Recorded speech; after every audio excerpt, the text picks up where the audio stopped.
প্রকল্পের নামে ৩ কোটি টাকা আত্মসাতের অভিযোগ, পদ্মা অয়েলের সাবেক এমডি সহ 7 জনের বিরুদ্ধে দুদকের মামলা। ৬ বছর আটকে থাকার পর শুরু হলো কর্ণফুলী সেতু সংযোগ সড়কের কাজ, বাস্তবায়নের সময় লাগবে ১.৫ বছর। কক্সবাজারে চিচিঙ্গার ভালো ফলন হলেও নানা রোগ ব্যাধি নিয়ে দুশ্চিন্তায় চাষিরা, কৃষি বিভাগের গাফিলতির অভিযোগ।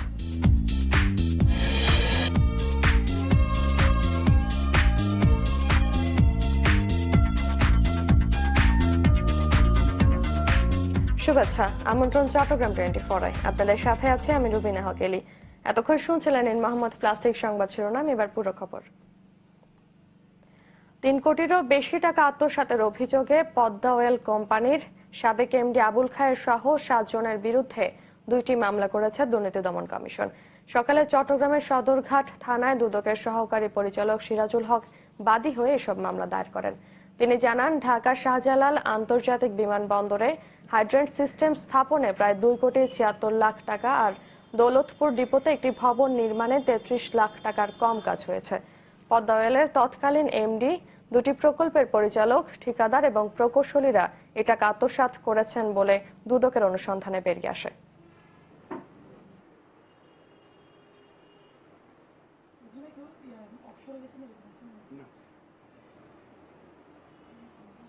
হযরত শাহজালাল আন্তর্জাতিক বিমানবন্দরে পদ্মা অয়েল কোম্পানি কর্তৃক বাস্তবায়িত হাইড্রেন লাইনের কাজ কম পেয়েছি, নিরপেক্ষ প্রকৌশলী দিয়ে আমরা পরিমাপ গ্রহণ করছি। সেখানে প্রায় 3 কোটি টাকা আত্মসাতের প্রমাণ পেয়ে আমরা একটা মামলা রুজু করেছি। আরেকটা মামলা রুজু করেছি পদ্মা অয়েল কোম্পানি লিমিটেডের দৌলতপুর ডিপোতে 3 তলা একটা ভবন নির্মাণে প্রায় 33 লক্ষ টাকা কাজ কম করে আত্মসাৎ করেছে। দুদক যে মামলাগুলো আমাদেরকে দেন, দুদকের শিডিউলভুক্ত মামলা হয়। আসলে আমরা তদন্তের কোনো আমাদের ক্ষমতা নাই, দুর্নীতি দমন কমিশন তদন্তের ব্যবস্থা করবেন। গ্রেফতারে এটা আমাদের সহযোগিতা যদি প্রয়োজন হয় আমরা সহযোগিতা করব। সব জটিলতা কাটিয়ে অবশেষে শুরু হয়েছে চট্টগ্রামের অন্যতম গুরুত্বপূর্ণ প্রকল্প কর্ণফুলী সেতু সংযোগ সড়ক নির্মাণের কাজ। সকালে এই কাজের উদ্বোধন করেন সেতুমন্ত্রী ওবায়দুল কাদের। 18 মাসের মধ্যে বাস্তবায়ন হবে প্রকল্পটি। তাতে কমবে শহরের পূর্বাঞ্চল ও জেলার দক্ষিণাঞ্চলের মানুষের দীর্ঘদিনের ভোগান্তি। তাই প্রকল্প বাস্তবায়নে যেন সময়ক্ষেপণ না হয় সেটি চেয়েছেন স্থানীয়রা। শাহ আমানত সেতু নির্মাণ প্রকল্প থেকে বেঁচে যায় কুয়েত ফান্ডের বিপুল অর্থ। সে অর্থ দিয়ে সেতুর উভয় পাশে সংযোগ সড়ক নির্মাণের উদ্যোগ নেয় সড়ক বিভাগ, কিন্তু নানা জটিলতায় দীর্ঘ 6 বছর আটকে থাকে প্রকল্পটি। তবে অবশেষে আলোর মুখ দেখেছে এই প্রকল্প। জটিলতা কাটিয়ে বৃহস্পতিবার শুরু হয় সড়কটির নির্মাণ কাজ, যেটির উদ্বোধন করেন সেতুমন্ত্রী ওবায়দুল কাদের। বিদেশি প্রজেক্ট হলে ঘাটে ঘাটে কনফারেন্স দিতে হয়, সম্মতি নিতে হয়, যে কারণে দেরি হয়ে গেছে। তবুও বলবো আনন্দের সঙ্গে আমরা শুরু করতে পারছি। প্রায় 270 কোটি টাকা ব্যয়ে যৌথভাবে প্রকল্পটি বাস্তবায়ন করবে দেশি বিদেশি 3টি ঠিকাদারি প্রতিষ্ঠান। বহদ্দারহাট থেকে সেতুর দক্ষিণাংশে ক্রসিং পর্যন্ত 8 কিলোমিটার হবে 4 লেনের, হবে 8টি কালভার্ট ও 4টি সেতু। একইভাবে রাহাত্তারপুল ও কালামিয়া বাজারে থাকবে 2টি আন্ডারপাস। প্রকল্পের জন্য অধিগ্রহণ হয়েছে 2.5 একর ভূমি, যাতে ব্যয় হয় 93 কোটি টাকা। তবে কিছু কিছু জায়গায় এখনো রয়ে গেছে সমস্যা, যদিও নির্ধারিত সময়ে প্রকল্প শেষ করার কথা জানান ঠিকাদারি প্রতিষ্ঠান। বহদ্দারহাট এলাকায় কিছু প্রবলেম আছে, আমরা বলছি ভারবালি, তারা বলছে যে এগুলা অতি সত্ত্বর তারা সলিউশন করে দেবে। যদি না দেয় তাহলে তো প্রভাব পড়বে, কিন্তু আমরাও চিঠিপত্র লিখতেছি ডিপার্টমেন্টকে যে এগুলো তাড়াতাড়ি সলিউশন করে দিলে আমরা উইদিন দ্য স্টিপুলেটেড টাইম, যেটা 18 মাস সময়, এর ভিতরে আমরা শেষ করার চেষ্টা করতেছি। প্রকল্পটি বাস্তবায়ন হলে নগরের পাশাপাশি সহজ হবে দক্ষিণাংশের সাথে যোগাযোগ। একই সাথে দুর্ঘটনা ও যানজট থেকে মুক্তি পাবে ওই এলাকার লাখো মানুষ। 1 ঘন্টা 1.5 ঘন্টা 2 ঘন্টা পর্যন্ত দাম বাজে থাকে। জনগণের একটা সুযোগ সুবিধা হইব, সাইলেন্ট রাস্তা হইলে কাজ শুরু করে কিন্তু কাজ ঠিক মতো শেষ করতে পারে না। যত তাড়াতাড়ি হয় তত আমাদের জন্য ভালো হয়। আগামী বছরের অক্টোবরে শেষ হবে গুরুত্বপূর্ণ এই সড়কটির নির্মাণ কাজ। রনি দত্ত, চ্যানেল 24, চট্টগ্রাম। বাংলাদেশ ও মিয়ানমার সীমান্তে পুঁতে রাখা মাইন ও বিস্ফোরক অপসারণে কাজ করছে বিজিবি ও মিয়ানমার পুলিশ ফোর্স। ঢাকায় অনুষ্ঠিত সীমান্ত সম্মেলন শেষে এই কথা জানান বিজিবির অতিরিক্ত মহাপরিচালক ব্রিগেডিয়ার জেনারেল আনিসুর রহমান। এটা কোনো বিচ্ছিন্নবাদী গ্রুপ বা কেউ রাখতে পারে, এটা আমাদের দেশের ভিতরেই বর্ডারের জিরো লাইনের আশেপাশে আছে, যেখানে আমরা যেতে পারছি না। তো এটা কোনো অপরিচিত গ্রুপ বা বিচ্ছিন্ন গ্রুপ থাকতে পারে, তো আমরা এটা অপসারণের চেষ্টা করছি। মিয়ানমারের রাখাইন রাজ্যে কোনো জাতিগত নিধন হচ্ছে না বলে দাবি করেছেন অং সান সুচি।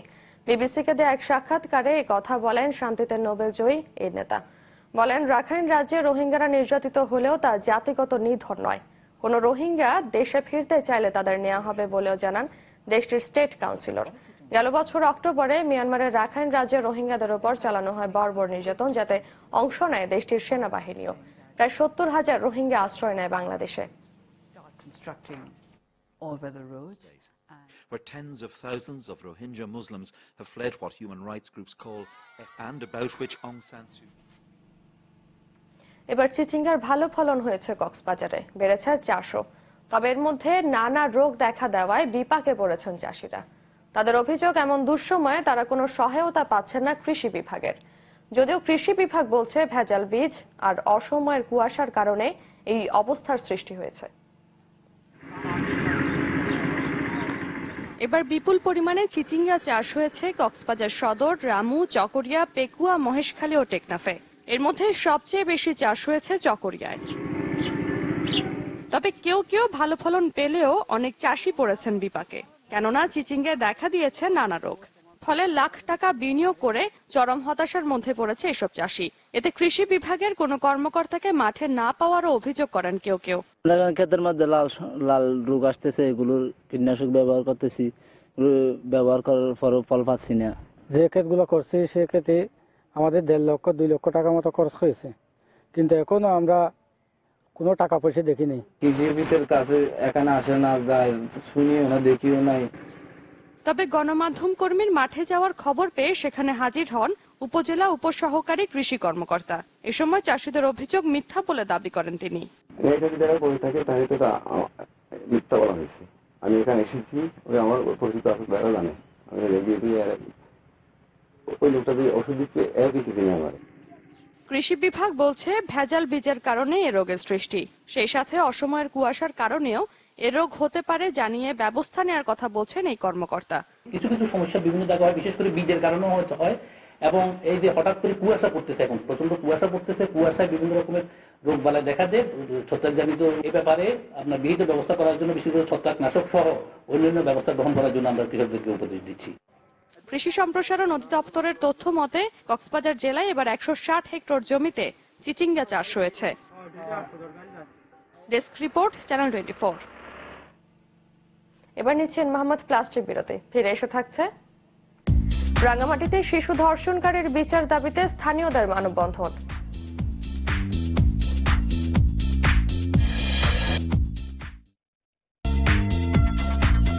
আপনারা দেখছেন চট্টগ্রাম 24। প্রধানমন্ত্রীর ভারত সফরে 2 দেশের কোস্টগার্ডের সহযোগিতা বাড়ানোর বিষয়ে একটি সমঝোতা স্মারক সই হবার সম্ভাবনা রয়েছে, যা সমুদ্র নিরাপত্তার পাশাপাশি অর্থনীতির বিকাশে সহযোগিতা করবে। একই সাথে সমুদ্রপথ ব্যবহার করে যেন জঙ্গিবাদের বিকাশ না হয় সেদিকে নজর রাখার কথা জানিয়েছেন পররাষ্ট্র প্রতিমন্ত্রী শাহরিয়ার আলম।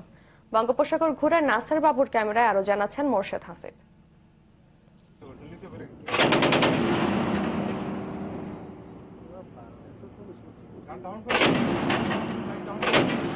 ব্লু ইকোনমি বিকাশে সমুদ্র উপকূলের নিরাপত্তায় চলছে অনুশীলন।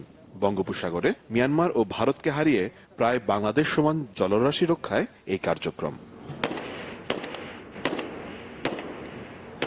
প্রধানমন্ত্রীর ভারত সফরে নৌবাহিনী ও কোস্টগার্ড সহ নিরাপত্তা বাহিনীর সাথে একাধিক সমঝোতা চুক্তির সম্ভাবনা রয়েছে, যার মধ্যে আছে এই অঞ্চলে সমুদ্রে অবৈধ কার্যক্রম প্রতিরোধে 2 দেশের কোস্টগার্ডের সহযোগিতা বাড়ানোর বিষয়টিও। এমন চুক্তি বা সমঝোতা হলে যৌথ অনুশীলনের সুযোগ তৈরি হবে উভয় দেশের। সম্ভব হবে সমুদ্রকে কেন্দ্র করে জঙ্গিবাদ ও এর অর্থায়ন রুখে দেওয়া, কিন্তু এর আগে প্রয়োজন নিজের সক্ষমতা বাড়ানো। তো আমরা তো অলরেডি 4টা কিনেছি, আমরা আরো জাহাজ কেনার জন্য প্রক্রিয়ার মধ্যে রয়েছি। যদি স্পেশালি গত মাসেই জাপানের পার্লামেন্টে আমাদেরকে আরো 24টা বোট এবং জাহাজ দেওয়ার জন্য অনুমোদিত হয়েছে। ইনশাল্লাহ ওগুলো আসলে তখন আমাদের আরো পাওয়ারটা এনহ্যান্স হবে। ইনশাল্লাহ যে সমস্ত জায়গা অলরেডি পোরাস ছিল সেগুলোকে আমরা বন্ধ করতে সাহায্য করব। বিষয়গুলো মাথায় রেখেই কাজ করছে সরকার, দাবি পররাষ্ট্র প্রতিমন্ত্রী শাহরিয়ার আলমের। জানান, এজন্য বিদেশ থেকে আনা হচ্ছে আরো 2টি বড় জাহাজ। সমুদ্র পথেও তো চোরাচালানের সাথে লিঙ্ক থাকে, যে ইলিসিট ড্রাগ ট্রেডস, মানি, এবং যেগুলি আলটিমেটলি কিন্তু এই জঙ্গিবাদ সন্ত্রাসবাদেরও অর্থায়ন করে ওই একই গোষ্ঠী, একই সিন্ডিকেট বা সিমিলার সিন্ডিকেট। তো সেই জায়গায় কোস্টগার্ড একটা গুরুত্বপূর্ণ ভূমিকা পালন করবে। ক্যাপ্টেন মনসুর আলী এবং HM কামরুজ্জামানের নামেও 2টো অর্ডার করা হয়েছে, যেগুলি আমরা আশা করছি অগস্ট মাসের দিকে আসবে। অপসম্ভাবনার নতুন দিগন্তের নাম বঙ্গোপসাগর। পূর্ব কিংবা পশ্চিমে বহু দেশ এগিয়েছে সমুদ্র অর্থনীতি ব্যবহার করে, কিন্তু সেই এগিয়ে যাবার পথে সম্পর্কের অবনতি হয়েছে নানান বিরোধ। তাই বাংলাদেশের জন্য সবচেয়ে বড় চ্যালেঞ্জ হচ্ছে বন্ধুত্ব আর কূটনীতির মিলনে সমুদ্রে নিজের অবস্থান শক্ত করা। মোর্শেদ হাসিব, চ্যানেল 24, কুতুবদিয়া, চট্টগ্রাম। সরকার দেশের স্বার্থ বিকিয়ে দিয়ে কারোর সঙ্গে কোনো চুক্তি করবে না বলে জানিয়েছেন সড়ক পরিবহন ও সেতুমন্ত্রী ওবায়দুল কাদের। দুপুরে চট্টগ্রামের মহড়ায় আওয়ামী লীগ নেতা সেকান্দর হায়াত খানের স্মরণ সভায় তিনি কথা জানান। বলেন, বিএনপি 21 বছর ধরে ভারত বিরোধিতার মাধ্যমে জনগণকে ধোঁকা দিয়েছে। ভারত আমাদের বন্ধু দেশ হলেও বাংলাদেশের ক্ষতি হয় এমন কোনো চুক্তি করবে না সরকার। শেখ হাসিনা সবসময় দেশের স্বার্থকে প্রাধান্য দিয়েই কাজ করছেন বলেও জানান ওবায়দুল কাদের।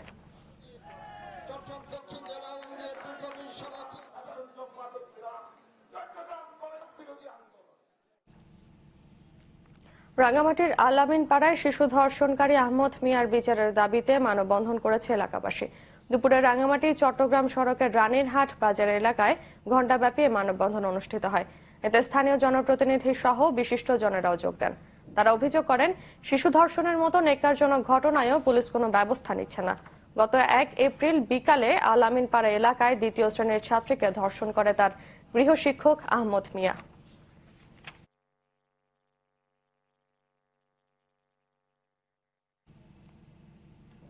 আবারও নিচ্ছেন মোহাম্মদ প্লাস্টিক বিরতি। ফিরে এসে থাকছে সপ্তাহের শেষ কার্যদিবসে সূচক কমেছে চট্টগ্রামের শেয়ার বাজারে।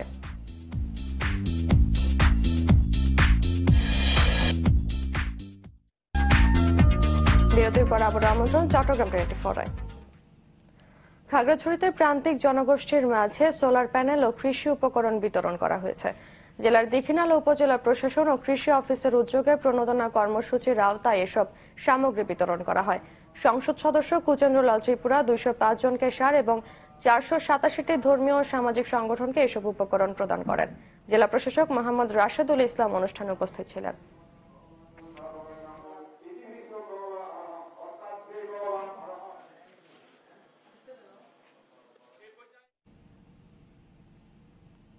খাগড়াছড়িতে জাতীয় ও আন্তর্জাতিক ক্রীড়া দিবস পালিত হয়েছে। এ উপলক্ষে সকালে জেলা টাউন হল মাঠ থেকে একটি শোভাযাত্রা বের করা হয়। জেলা প্রশাসক মোহাম্মদ রাশেদুল ইসলাম শোভাযাত্রার উদ্বোধন করেন। শোভাযাত্রাটি শহরের কয়েকটি গুরুত্বপূর্ণ সড়ক প্রদক্ষিণ করে। অতিরিক্ত জেলা প্রশাসক ATM কাউসার হোসেন ও জেলা ক্রীড়া সংস্থার সাধারণ সম্পাদক জুয়েল চাকমা এ সময় উপস্থিত ছিলেন।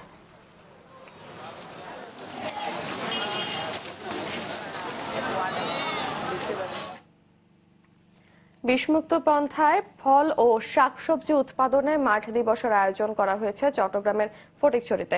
উপজেলার রোসাংগিরি গ্রামে এই আয়োজন করা হয়। এতে কীটনাশক ব্যবহার ব্যতীত বিশেষ কায়দায় স্বাস্থ্যসম্মত ফল ও শাকসবজি উৎপাদনের নানা কৌশল দেখানো হয়। পাশাপাশি নানা বিষয়ে সচেতন করা হয় কৃষকদের। সম্প্রতি স্থানীয়ভাবে 17 একর জমিতে এই পদ্ধতি অবলম্বন করে চাষাবাদের সুফলও তুলে ধরা হয়। পল্লী কর্মসহায়ক ফাউন্ডেশন ও বেসরকারি উন্নয়ন সংস্থা সাজেদা ফাউন্ডেশন এই কর্মসূচির আয়োজন করে।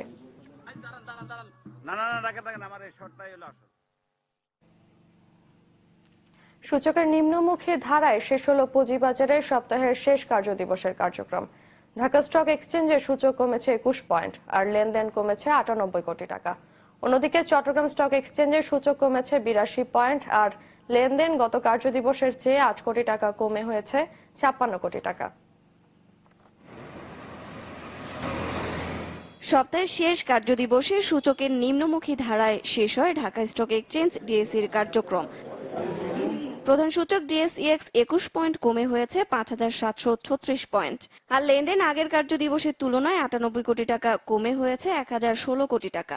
লেনদেন হওয়া শেয়ার ও মিউচুয়াল ফান্ডের মধ্যে দাম বেড়েছে 86টির, কমেছে 197টির, অপরিবর্তিত ছিল 46টির দাম। এদের লেনদেনের শীর্ষে ছিল Bangladesh export import company limited, city bank limited, Saif power tech limited, IDLC finance limited, Lanka Bangla finance limited. সূচক কমেছে চট্টগ্রাম স্টক এক্সচেঞ্জেও। সিএসির প্রধান সূচক সিএএসপিআই 82 পয়েন্ট কমে হয়েছে 17,769 পয়েন্ট, আর লেনদেন 8 কোটি টাকা কমে হয়েছে 56 কোটি টাকা। লেনদেন হওয়ার শেয়ার ও মিউচুয়াল ফান্ডের মধ্যে দাম বেড়েছে 66টির, কমেছে 151টির, আর অপরিবর্তিত ছিল 30টির দাম। Desk report, channel 24। চট্টগ্রাম 24 শেষ করব, তার আগে মোহাম্মদ প্লাস্টিক সংবাদ শিরোনামগুলো আরেকবার। প্রকল্পের নামে 3 কোটি টাকা আত্মসাতের অভিযোগ, পদ্মা অয়েলের সাবেক এমডি সহ 7 জনের বিরুদ্ধে দুদকের মামলা। 6 বছর আটকে থাকার পর শুরু হলো কর্ণফুলী সেতু সংযোগ সড়কের কাজ, বাস্তবায়নের সময় লাগবে 1.5 বছর। কক্সবাজারে চিচিঙ্গার ভালো ফলন হলেও নানা রোগ ব্যাধি নিয়ে দুশ্চিন্তায় চাষিরা, কৃষি বিভাগের গাফিলতির অভিযোগ।